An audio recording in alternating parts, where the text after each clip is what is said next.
Hello बच्चों, कैसे हैं आप सभी लोग। मैंने करंट इलेक्ट्रिसिटी जो टॉपिक था वो मैं पढ़ा रहा था। उसमें मैंने ये देखा था कि व्हाट इज चार्ज। ठीक है, चार्ज में मैंने ये भी देखा था कि जो मतलब 1 कूलम ऑफ चार्ज में कितना इलेक्ट्रॉन फ्लो करता है। फिर ये भी देखा था कि जो चार्ज है वो जो कूलम है वो स्पेसिफिक बड़ी क्वांटिटी है as compare to number of electron. ठीक है, क्योंकि 6.25 10 की पावर 18 इलेक्ट्रॉन फ्लो करते हैं 1 कूलम ऑफ चार्ज जब फ्लो करता है। आज हम देखेंगे व्हाट इज करंट। ठीक है,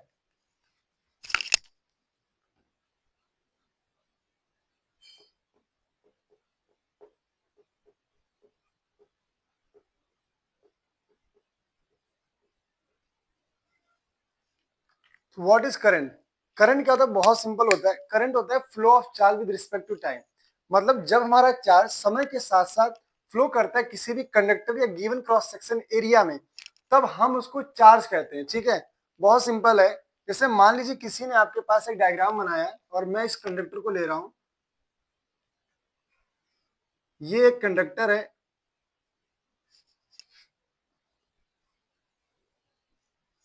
कंडक्टर को मैंने नाम दिया ए बी, और इस कंडक्टर में चार्जेस फ्लो कर रहे हैं। इस कंडक्टर में चार्ज फ्लो कर रहा है क्यू। मैंने बोला था कि चार्ज को क्यू से लिखते हैं। और ये जब एक ए पॉइंट से बी पॉइंट तक जाने के लिए टाइम ले रहा है टी, टाइम ले रहा है टी। यहां तक आपको बात समझ आई कि नहीं आई? ठीक है, तब हम क्या इसकी डेफिनेशन बनाएंगे। When a charge flow, when a charge flow in a given cross section area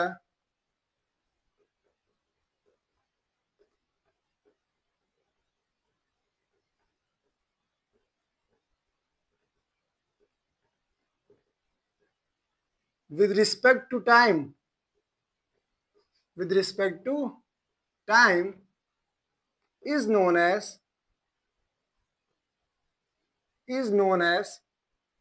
current। यहां तक बात समझ में आई कि नहीं आई?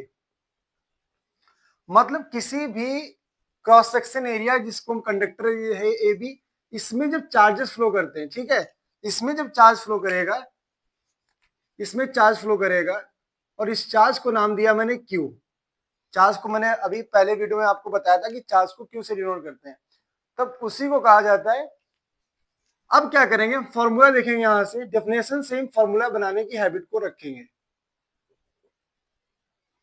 फॉर्मूला क्या होता है, आई इजकल टू, चार्ज को आई से डिनोट लिखते हैं, यहां पे लिख लो पॉइंट डाल के। Charge denoted by, sorry, current is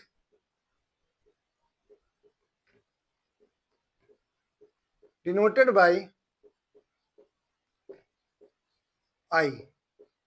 current को आई से डिनोट करते हैं, तो फॉर्मूला क्या बन जाएगा, I is equal to charge upon time. और मैंने आपको ये भी पढ़ाया था कि चार्ज को हम क्या लिख सकते हैं, चार्ज को हम लिख सकते हैं क्यू। चार्ज को मैं क्या लिख सकता हूं, क्यू लिख सकता हूं। तो क्यू अपॉन और टाइम को मैं टी लिख सकता हूं। ये हमारे पास फॉर्मूला निकल कर आता है करंट का। करंट का फॉर्मूला क्या निकल कर आता है, चार्ज अपॉन टाइम। चार्ज को हमने क्यू पढ़ाया और टाइम को क्या होता है, टी होता है। यहां से चार्ज की एसआई यूनिट भी निकल कर आ सकती है। चार्ज की एसआई यूनिट यहां से क्या निकल कर आएगी, क्योंकि सॉरी, करंट की एसआई यूनिट यहां से क्या निकल कर आएगी, चार्ज अपॉन टाइम। तो चार्ज की एसआई यूनिट क्या होती है, कूलाम, और टाइम की क्या होती है, सेकंड। तो कूलाम पर सेकंड, ये इसकी सेकंड मतलब फर्स्ट यूनिट है। एक और इसकी यूनिट होती है एम्पेयर, जिसको सिर्फ आप ए से लिखते हैं, या फिर पूरा एम्पेयर या फिर कैपिटल ए बना दिया जाता है। इतनी बात समझ में आई कि नहीं आई? तो अगर टाइम ज्यादा लग रहा है, मतलब जो करंट है वो टाइम के इनवर्स रिलेशन कर रहा है और चार्ज के साथ डायरेक्ट रिलेशन है। ठीक है, मतलब एक चीज पता चलती है, अगर मैं किसी भी गिवन क्रॉस सेक्शन एरिया में अगर मैं देखूं कि I is equal to Q upon T, जो आई है वो डायरेक्टली प्रोपोर्शनल है चार्ज के, और आई जो है वो इनवर्सली प्रोपोर्शनल है टाइम के। यहां तक बात समझ में आई कि नहीं आई? ठीक है, एक चीज पता चलती है कि जो अगर मैं किसी भी गिवन क्रॉस सेक्शन में चार्जेस ज्यादा हैं तो उसमें करंट भी ज्यादा फ्लो करेगा। ठीक है, और सेकंड पॉइंट से ये नोटिस करने में पता चल रहा है कि अगर गिवन क्रॉस सेक्शन एरिया में चार्ज टाइम ज्यादा ले रहा है फ्लो होने में, तो उसमें कम ले रहा है तो उसमें करंट बहुत अच्छा खासा फ्लो हो जाएगा, मैक्सिमम होगा। अगर टाइम ज्यादा ले रहा है तो करंट उसमें कम फ्लो करेगा। इतनी बात समझ में आई कि नहीं आई? ठीक है, अब हम एक इंपॉर्टेंट पॉइंट डालकर लिखेंगे।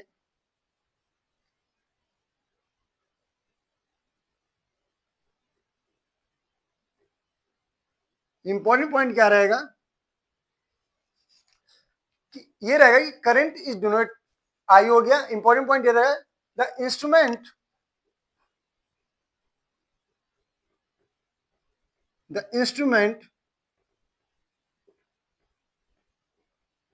which measure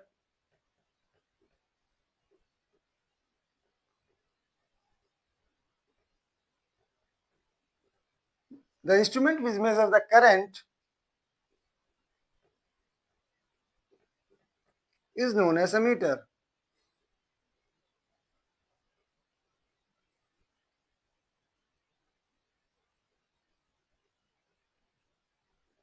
ठीक है, एक ऐसा इंस्ट्रूमेंट जो करंट को मेजर करता है उसको हम अमीटर कहते हैं, और अमीटर को डिनोट करने का तरीका होता है कैपिटल ए और प्लस और माइनस, और इसको हमेशा सीरीज में लगाते हैं जिस भी डिवाइस का मुझे करंट मेजर करना होता है। तो यहां पर एक बहुत ही इंपॉर्टेंट नोट डाल के हम लिखेंगे, नोट डाल के लिखा जाएगा current is sorry ammeter is always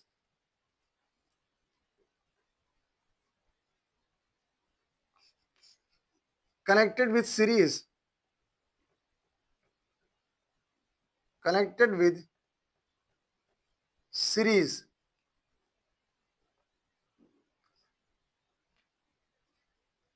in required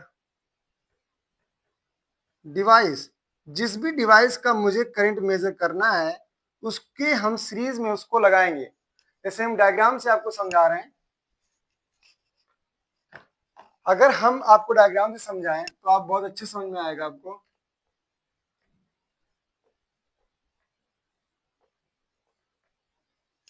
diagram क्या रहेगा कि मान लीजिए ये आपका एक सर्किट डायग्राम है,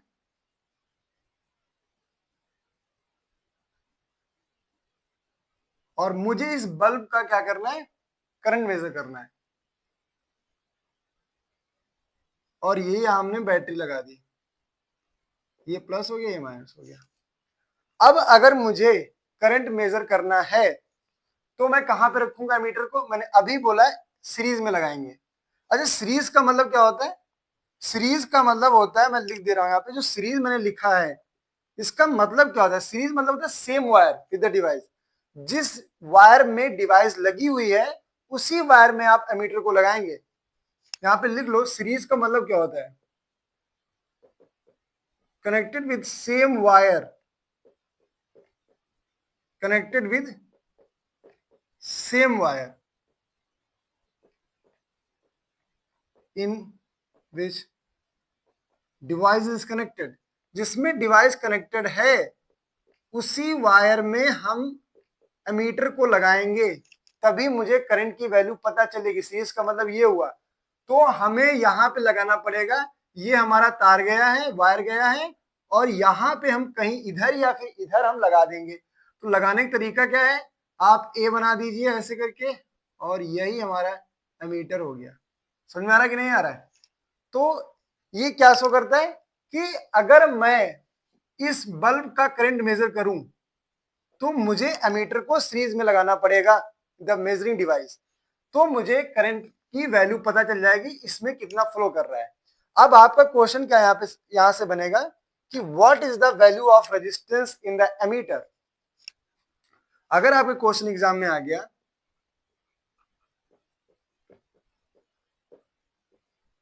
कि what is the value of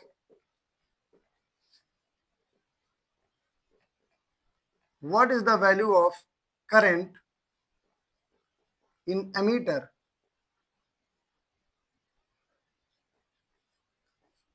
कह रहा है कि एमीटर में करंट की sorry register, what is the value of current in the ammeter.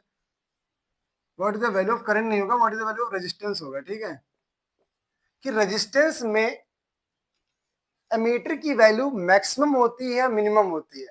तो आपको ये बहुत इंपॉर्टेंट क्वेश्चन है, आपके एग्जाम में आया हुआ है। तो पहले तो इसको समझो, क्वेश्चन करना कैसे एग्जाम में। मुझे करंट को मेजर करना है एमीटर से, और रेजिस्टेंस का काम क्या होता है, रेजिस्टेंस का काम होता है,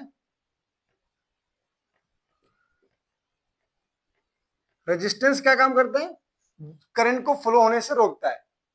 रेजिस्टेंस का काम होता है करंट को फ्लो होने से रोकेगा। रेजिस्टेंस हर कंडक्टर की प्रॉपर्टी होती है जो कि करंट को फ्लो होने से रोकती है। तो यहां पे हम पहले लिखेंगे, it is the property of conductor, it is the property of conductor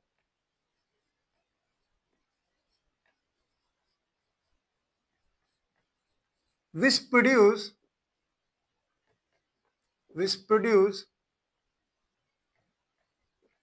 hindrance in the flow of current, in the flow of current। मतलब जो रेजिस्टेंस होता है हर कंडक्टर की प्रॉपर्टी होती है जो कि करंट को फ्लो होने से रोके। अब अगर रेजिस्टेंस हम ज्यादा कर देंगे तो करंट की वैल्यू निकाल ही नहीं पाएंगे, क्योंकि मुझे करंट की वैल्यू एग्जैक्ट चाहिए। ठीक है, तो हम क्या करेंगे,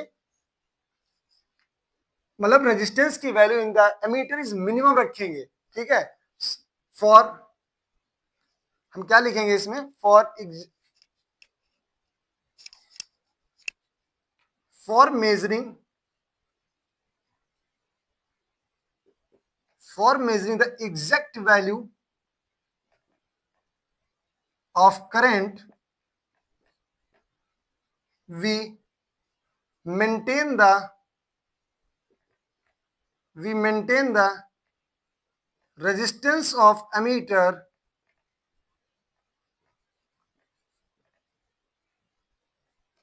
is very low।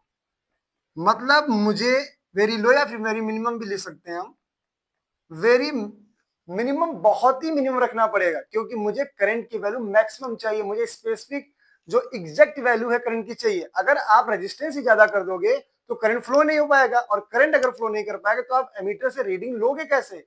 इसीलिए क्या होता है कि मुझे मिनिमम एमीटर का रेजिस्टेंस रखना पड़ता है।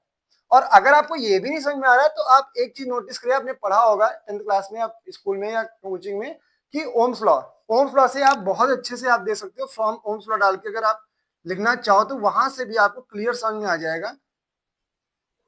ओम्स लॉ से क्या देखने को मिलता था, ओम्स लॉ जब हम पढ़ाएंगे उस पर चर्चा करेंगे, लेकिन अभी के लिए देखो, V equal to I R होता है। ओम्स लॉ क्या होता है, V equal to I R होता है कि नहीं होता है। ठीक है, अगर मुझे रेजिस्टेंस और करंट के बीच में रिलेशन चाहिए तो हम क्या करेंगे, आर को हम V upon R equal to I लिख सकते कि नहीं सकते हैं। ठीक है, अगर मैं मुझे इसको मैक्सिमम बनाना है, करंट की क्वांटिटी को मुझे मैक्सिमम रखना है, मतलब मुझे एग्जैक्ट वैल्यू ऑफ करंट चाहिए, तो मुझे इसको मिनिमम करना पड़ेगा, क्योंकि इनवर्सली रिलेशन है। तो आपको यहां से भी अच्छे समझ में आ रहा होगा, क्योंकि करंट और रेजिस्टेंस इनवर्सली रिलेशन कर रहे हैं। तो अगर मुझे इसको मैक्सिमम चाहिए, इसकी बहुत एग्जैक्ट वैल्यू चाहिए, तो मुझे इसको मिनिमम करना पड़ेगा। तो एक चीज पता चलती है कि जो एमीटर होता है उसमें रेजिस्टेंस की वैल्यू मिनिमम रखी जाती है for measuring the exact value of the current. ठीक है, तो यहां पर आज हमने क्या देखा कि जो करंट है वो चार्ज का flow with respect to time in the given cross section area is known as current. ठीक है, करंट का फॉर्मूला क्या होता है, चार्ज अपॉन टाइम, चार्ज को मैंने Q अपॉन टी, और आपकी जो असाइनमेंट होती है कूलाम पर सेकेंड या फिर एम्पियर। ठीक है, दोनों रिलेशन I के साथ Q यहाँ पर डायरेक्टली है, अगर ये बढ़ेगा तो ये भी बढ़ेगा, ये घटेगा तो ये भी घटेगा। यहाँ पर अगर टाइम कम ले रहा है तो करंट की वैल्यू बढ़ेगी, अगर टाइम ज्यादा ले रहा है तो करंट की वैल्यू डाउन हो जाएगी। फिर मैंने क्या देखा, the instrument which for measuring the current is known as ammeter, और एमीटर को हमेशा सीरीज में लगाया जाता है, और सीरीज का मतलब होता है कि उसी वायर में हम एमीटर को ऐड करेंगे, ठीक है। फिर मैंने क्या कहा, what is the value of resistance in the ammeter, और एमीटर में रेजिस्टेंस की वैल्यू मिनिमम रखी जाती है for measuring the correct exact value of the current. Okay, bye bye, take care. कैसी लगी क्लास कमेंट करिएगा, बाय।